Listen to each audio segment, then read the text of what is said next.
Association, and we are sorry that we have to oppose this legislation. I would point out to the committee, as it's already been referenced today, there is pending litigation. Lawsuits filed both by those who want to have access and by those who oppose it. This is currently pending in the court system. Secondly, and my primary point would be that I think it would be a mistake for the interests of those who have been speaking in favor of this bill to actually pass it. The right for early access, the right for access to pipeline companies has been in existence long prior to 2004 when this bill that we're talking about repealing was passed. As has been testified here previously today, the pipelines have been being built in Virginia for a long time, and the reason for that is because there was already a right under Virginia law for access for purposes in furtherance of pipeline construction. And what the 2004 legislation did was actually put some constraints on that right by enhancing notification requirements and put some constraints on the terms upon which you're going to do that, and providing additional notice specified in Virginia law to the landowners. So we would just submit to you that if this bill passes, you may actually lose some of the protections that were put in place in 2004. Thank you. Any questions, Mr. Clark? Any others?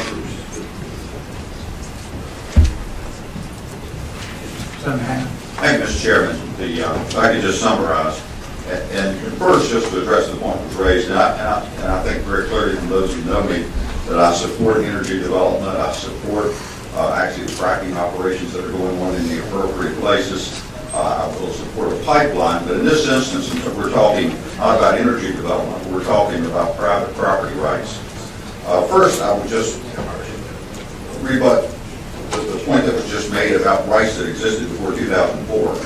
I'm not a lawyer, but as I read the code that existed prior to 2004, there had to have been some action to validate the project. In other words, it was not exploratory prior to 2004. You had to be a condemner.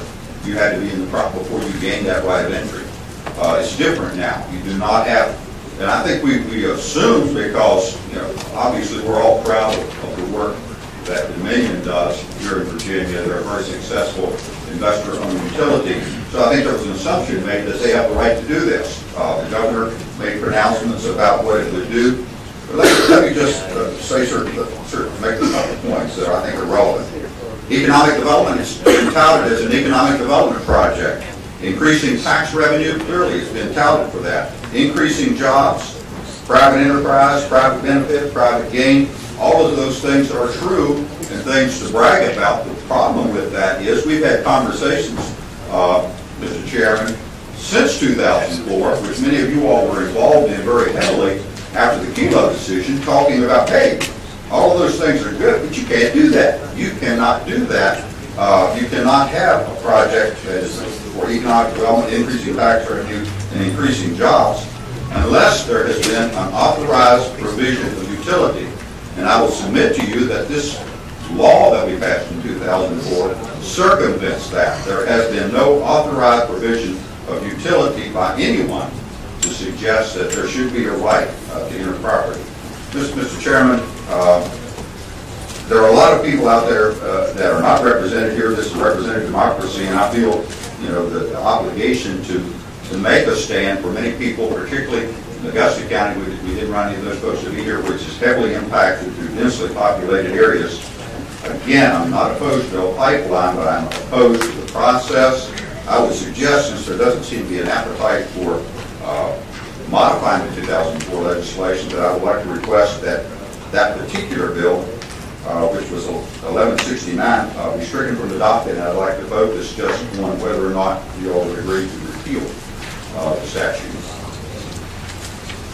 All right, there's the motion. Is there a second? Has been moved and seconded. 1169. EDI. Stricken. He's stricken from the docket. Mr. Chairman.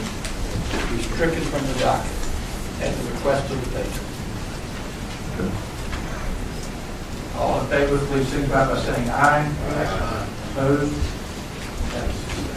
Thank you, Mr. Chairman. I know you have a tough decision to make. I think the facts have been presented. There's just not aimed at any particular entity. We all respect, I respect the job that specifically Dominion does, but this is broader than that. It's about private property rights, and I would suggest to you that it's the same type of happening that occurred similar to the Kelo decision, where when people recognized the injustice was being done, they decided to change things. And we did that in Virginia. We passed a constitutional amendment. Thank you. All right. The committee has heard the testimony and has heard the wrap-up of your response or bill. What is the disposition? Are there any comments? Mr. Chairman, I have a question. And I'm not sure who to direct this to. It may be Frank or somebody else.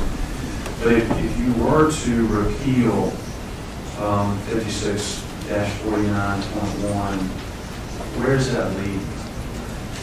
Because in that statute, there are notice provisions, there are provisions for the company to pay damages for going in. I mean, where are we in prior to that statute? I've been here for 34 years, and one of the rules that's typically invoked is that there is a pending piece of legislation that deals with a particular section of the code. It should not be handled legislatively until the decision is made, because that merely complicates the decision of the court and the jury and the judge.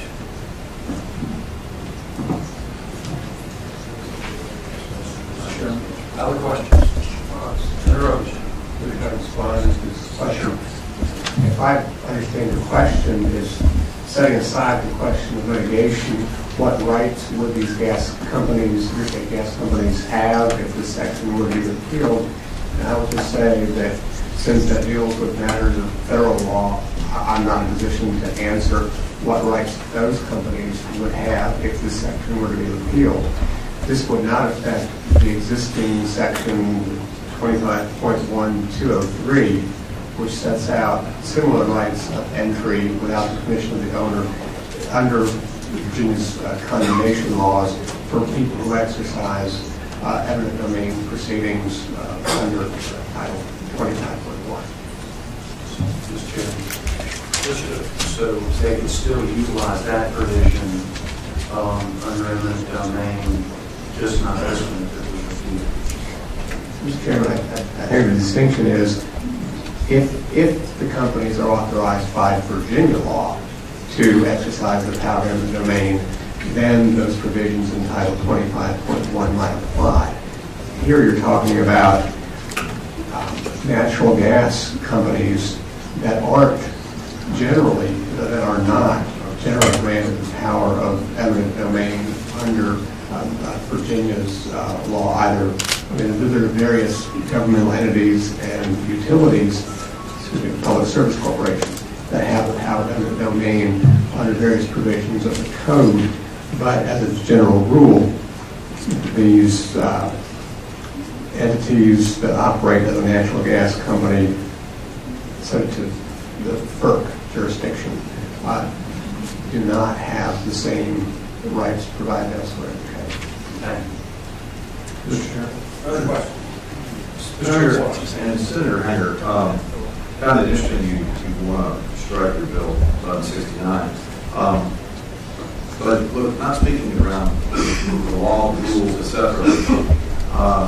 It seems like that there just needs to be some more opportunity for these parties to try to work together. I know that sounds oversimplified, but we apparently have adjusted the code or created the code to begin with, which tried to create some level playing field, which is, 5649.01. And so, perhaps all session, or perhaps we'll get the opportunity to take the bill unstructured, but completely. But it just seems like that there's some reasonableness that could be applied to this process. At the end of the day, I think there has to be abilities to survey these properties. Now, And I think there's good that actually can come from that, but it seems like these parties ought to figure out a way of working more effectively together all season, or maybe there's time is of the essence because there's a lawsuit. Thank you, Mr. Chairman. In response to that, I think that the private property owners that are involved with this would suggest that the scale has been tipped too far to the side of those that are seeking to proceed with the project. In other words, if you go back prior to 2004, hundreds of miles of pipelines were installed in the Commonwealth because those who sought to work with private property owners until they would gain condemnation authority had to come to the private property owner with hat in hand and try to strike up a deal and be friendly and accommodating to the private property owners.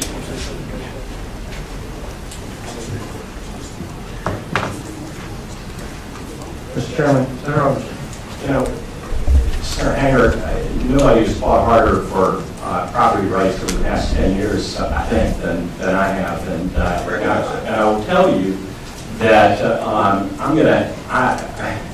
well, let me first say, I do remember the discussion, and I'm maybe not accurate in all respects, but back in 2004, it was my first year here, and there are not many bills that I do remember, but I do remember appearing and watching debate in committee about this bill, and my recollection was that there was great concern by property owners, particularly farmers in my district and elsewhere, about utilities, gas utilities and others, coming on their property without notice, and I don't know under what authority, whether it was federal authority or otherwise, not telling the owners of that property, and drilling and doing damage in conducting their surveys. And my recollection was that this was specifically an effort on the part of property owners to at least get a modicum of notice and damages in the event that damage is done. Now, I feel very conflicted about this because I still don't think it's right for these folks to be able to come on people's property. But it sounds like, and I'm gathering, that the authority to do that, to come on without permission, is not granted by Virginia law, but is granted by federal law. So I appreciate what you're trying to do, and I'm with you in spirit. However, I'm very concerned about whether you are going to be diminishing some of the marginal benefits that we've been able to provide to property owners. And with that being said, also, I can't vote on this because I own property in the southwest part of Virginia, and I've gotten a letter that they're coming on my property. So I'm with you and I appreciate it, but watch out. Okay. All right. Any further comments, questions about the committee? The committee operates on one motion.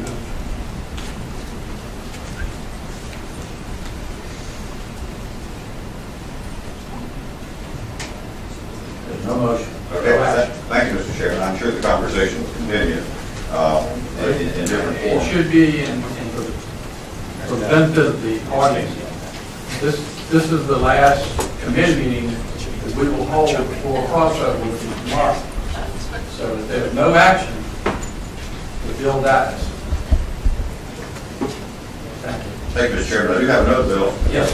Okay.